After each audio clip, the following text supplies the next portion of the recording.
You're listening to ReachMD, the channel for medical professionals. Welcome to Heart Matters, where leading cardiology experts explore the latest trends, technologies, and clinical developments in cardiology practice. Your host for Heart Matters is Dr. Janet Wright, Senior Vice President for Science and Quality for the American College of Cardiology. It's a common condition. It can lurk within our young athletes, and tragically, the first clue to its presence can be sudden cardiac arrest. How are we improving our techniques and strategies for preventing, identifying, and treating hypertrophic cardiomyopathy before it leads to tragedy? Our guest this morning is Dr. Ted Abraham, Associate Professor of Medicine at the Johns Hopkins University School of Medicine. Dr. Abraham leads a team of cardiologists and other professionals at the Johns Hopkins Hypertrophic Cardiomyopathy Clinic. Welcome, Dr. Abraham. Thank you, Janet. Glad to be here. In my 25 years or so of practice, hypertrophic cardiomyopathy has had a number of names. Maybe you could take us through those names and how the thought has evolved over time about the condition. Sure. Hypertrophic cardiomyopathy is the current terminology for a relatively common condition. It is thought to occur in about 1 in 500 people, definitely in the Western world, and some studies even in Asia. It used to be called asymmetric septal hypertrophy, which was more of a morphologic diagnosis. That is, the commonest way this condition presents is with a difference in septal wall versus posterior wall thickness in the heart. So the two walls of the heart have different thickness, and that was how it was initially addressed. And then for the longest time, it was called IHSS, or idiopathic hypertrophic subaortic stenosis. And then with more knowledge and more investigation being generated on this condition, it is currently called hypertrophic cardiomyopathy.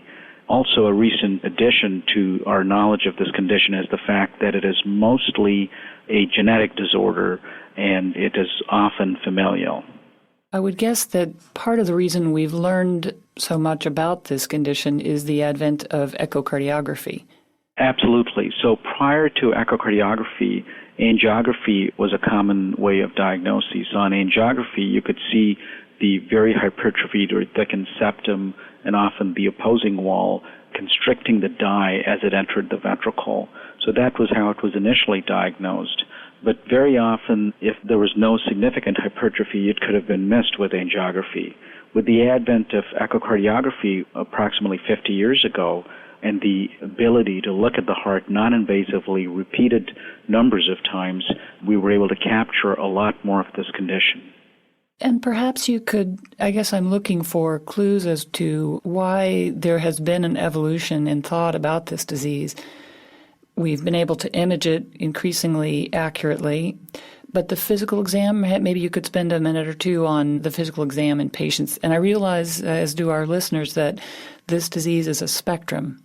Absolutely. I'm glad you mentioned that it is a spectrum. Indeed, it could vary from a very normal-looking heart with absolutely no physical signs or symptoms to a very advanced form where there's overt heart failure and all the signs and symptoms of decompensated heart failure.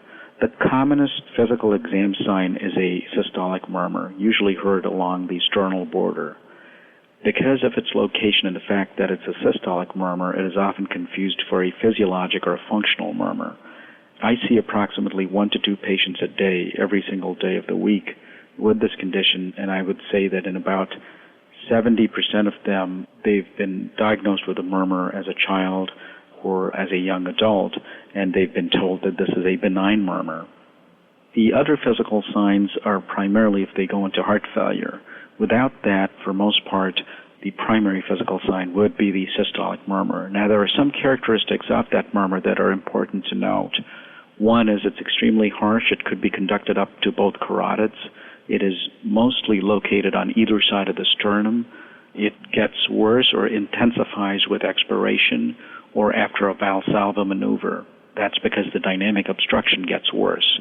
Another common physical maneuver that would help detect or diagnose hypertrophic cardiomyopathy versus other conditions would be a squat and stand maneuver. So you have the patient squat all the way down for several seconds and then have them stand up. And that hemodynamic maneuver also often results in an increase in the intensity of the murmur. If they're in heart failure, you could get a third heart sound. Often you might hear a second apical murmur, which is related to the presence of mitral regurgitation with hypertrophic cardiomyopathy. If they're overtly in heart failure, again, you might get edema of the feet, elevated jugular venous pressure. The crackles in the lungs are almost never heard unless they're truly in decompensated left heart failure. Very helpful advice about the physical exam, especially those maneuvers. But I've committed a cardinal error. I didn't ask you about the history that you would take in the patients that you see. Perhaps you could give us the key points that raise your eyebrows about the presence of this condition. Absolutely. As I said, it could be anywhere from a completely asymptomatic condition to something that's very symptomatic. Now, I often see young people who are very, very asymptomatic have been sent to me because they initially had a murmur and underwent an echocardiogram. Now, I have to say that maybe in 40% of the patients I see, they have been discovered incidentally. They happen to go to their primary physician for a routine physical, and they are found to have a heart murmur, and the primary physician oftentimes has followed that murmur for many years and then decides that they would just really like to get an echocardiogram, and the echocardiogram shows overt or very pronounced signs or findings consistent with hypertrophic cardiomyopathy. On their history, I essentially asked them if they ever had a murmur in their life, especially if they were born with a heart murmur or had a heart murmur in early childhood. The other thing I often ask them is how they did with sports in their high school and school years. If they were not able to keep up with their peers, that gives me, an inkling that there might have been some issue with exercise capacity even during their young adulthood. Next, I ask them if they've ever passed out, especially during exercise, or if they've had shortness of breath with exercise. Shortness of breath that has been gradually progressive in intensity would also be a clue to some cardiac abnormality. Lastly, I would say the issue of chest pain. Very often, if they have significant hypertrophy, they also tend to have significant chest pain.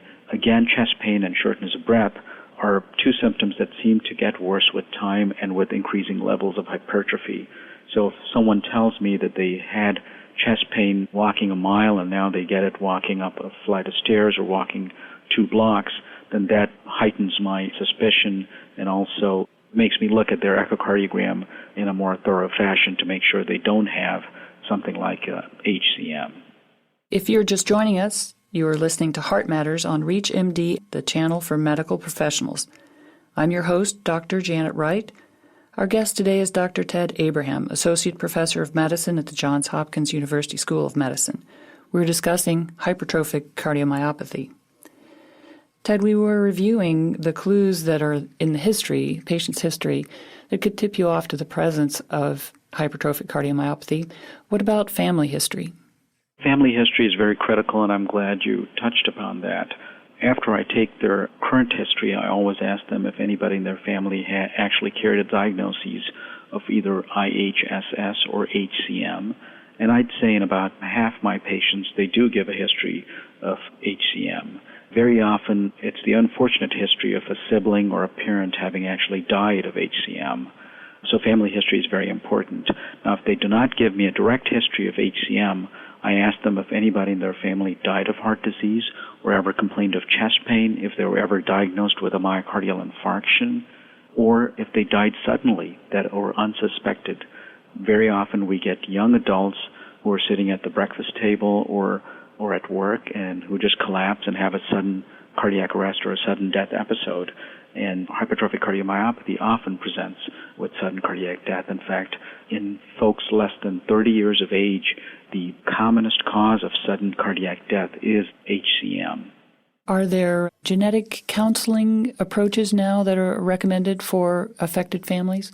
Absolutely. In our clinic, which consists of a significant component of which is actually the genetic component, we have geneticists, medical geneticists, and genetic counselors. We encourage every patient to undergo genotyping. President Bush signed into law the Genetic Non-Discrimination Act, which prevents insurance companies and employers from using genetic information to discriminate against patients. So that opened up a new avenue for genetic testing. Prior to that, the insurance could have used your genetic information to adversely influence your premiums or even your coverage. We are now free or the patients rather, have the freedom to get their genetic testing. So we offer genetic testing in the patient and all their first-degree relatives. It remains an expensive test, so for most part, it would be best if the insurance could cover that test, and many insurances do cover this test. It costs about $3,000 to $4,000. Now, the genotyping test covers a few genes. We don't obviously know all the genes out there that cause hypertrophic cardiomyopathy, but the ones that are known, it covers about 60% of them. So we need to take the genotypic information with a grain of salt. If it's positive, it's great, but if it's negative, it does not mean you don't have the disease, because we might just not be looking for the gene that you have in that particular case. So genotyping is followed in our clinic by genetic counseling. We have a certified genetic counselor who will spend about an hour with each patient and their families and draw up a family tree and go over in lay terms what this condition means to the patient, to their family, to their children and their grandchildren, because obviously this is passed on in a dominant fashion. Lastly, I'd like to say that genetics is one piece of the pie. It doesn't give you the whole story, because you could be genetically negative but could have an echocardiographic or an MRI picture that's very classic for hypertrophic cardiomyopathy. So for treatment purposes, it's really the phenotype, the picture that we see on the echocardiogram, that makes the difference. The genotype is good information. It's good to test in their children, and in some genotypes, it is good to know because they're the so-called malignant genotypes. For example, the troponin mutations are known not to cause too much hypertrophy, but be associated with very high rates of sudden cardiac death. So as far as treatment strategies go, genotyping occupies, I'd say, a slightly minor role compared to the actual phenotype in a particular patient. That's a relief, actually, to hear, because of the resource issue, the expense of genetic testing. And I guess it's comforting in a way to know that our physical exam and even limited imaging like echocardiogram can help guide decision-making. That is correct. Of course, they're thinking that with the Human Genome Project that we will be able to look at many more, and I'm sure with every year we will be able to identify more genes. However, the way the medical condition and the course of the condition evolves, we know that genotyping will probably continue to play a modest or minor role rather than a predominant role in determining the optimal therapy for the patient. Your advice at this point to someone with at least phenotypically mild HCM in terms of their physical activity? Again, a great question. If they do not have too much hypertrophy and they don't have any outflow obstruction, that is, no dynamic gradients in their left ventricular outflow tract, what I advise them is to continue mild to moderate intensity activity. Every patient that is a confirmed diagnosis of HCM is advised not to participate in any competitive sports, especially high-intensity sports like, say, basketball or football, and to avoid any high-intensity training or strenuous training. I realize that I get this question very often, which is, what is mild to moderate intensity? And it obviously differs from patient to patient. If someone really is not used to too much physical activity, maybe walking on the treadmill for about 30 minutes is moderate intensity, or a moderate level of intensity for them. While there might be other, and I've seen some star athletes, for example, who running a 4-mile run every day is only mild or moderate. So it does vary from patient to patient, and also varies depending on their current level of exertion or exercise. I'm not sure about the training for competitive sports issue. For most part, the current recommendation has been not to indulge in that, just because there have been the highly publicized deaths of sports personalities during a game or right after a game. As we learn more about the physiology of the condition and the cardiac mechanics that's involved, maybe we'll be able to nuance those recommendations based on an individual patient. But right now, it's really a blanket recommendation of not to indulge in any competitive training. Obviously, if they're going to be on the college chess team, that's allowed. The aerobic chess team. That's right. We've been learning more about hypertrophic cardiomyopathy with Dr. Ted Abraham. Dr. Abraham, thank you for being our guest today. Thank you. My pleasure, Janet, and thank you for having me on your show. You've been listening to Heart Matters on ReachMD, the channel for medical professionals. For more information on this week's show, or to download a podcast of this segment, please visit us at reachmd.com. Thank you for listening.